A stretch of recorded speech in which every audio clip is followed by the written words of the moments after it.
તો વાત કરીશું આજે બિલ્ડર બોયઝ મૂવીની. મને ખબર છે હું થોડો લેટ રિવ્યુ આપી રહ્યો છું.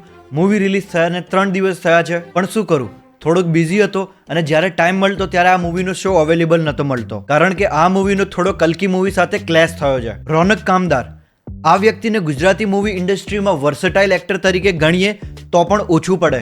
નાડીદોષ મૂવીમાં બ્રિલિયન્ટ પરફોર્મન્સ આપવા પછીનું આ એમનું સેકન્ડ બેસ્ટ બ્રિલિયન્ટ પરફોર્મન્સ છે. બિલ્ડર બોયઝ મૂવીમાં તેમનો રોલ બ્રોકરનો છે, જેની સાથે સાથે મેઇન હીરો તરીકે એ લીડ કરે છે, અને તેમની સાથે સાથે શિવમ પારેખ તે આ મૂવીમાં હીરોના બેસ્ટ ફ્રેન્ડ તરીકે રોલ નિભાવે છે.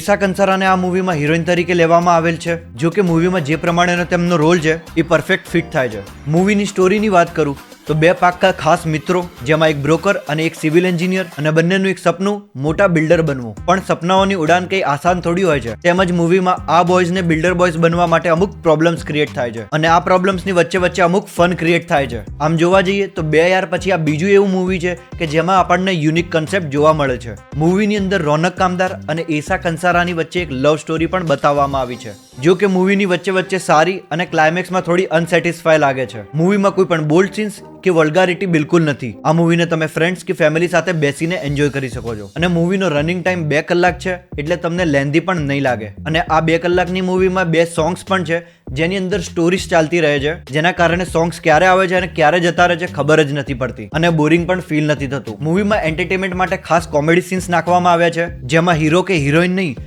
પણ સાઇડ રોલ નિભાવતા એક્ટર્સ ખાસ રોલ નિભાવે છે. જો કે અમુક કોમેડી સીન્સ મને અનનેસેસરી પણ લાગ્યા. ઓવરઓલ જોવા જઈએ તો આ મૂવીને મારા તરફથી 5 માંથી 3.5 સ્ટાર. ક્લાઇમેક્સમાં મૂવી એક સરપ્રાઈઝ પણ આપે છે. જો કે આ મૂવીના સેકન્ડ પાર્ટ માટે એક સસ્પેન્સ ક્રિએટ કરે છે. બાકી આ મૂવી તમને કેવી લાગી એ કમેન્ટમાં જરૂર જણાવજો, અને અમારો મૂવી રિવ્યુ તમને કેવો લાગ્યો એ પણ કમેન્ટમાં જરૂર જણાવજો. આ વિડીયો પસંદ આવ્યો હોય તો વિડીયોને લાઇક અને શેર કરજો, અને વધુ વિડીયો જોવા માટે અમારી ચેનલ સબસ્ક્રાઇબ કરજો.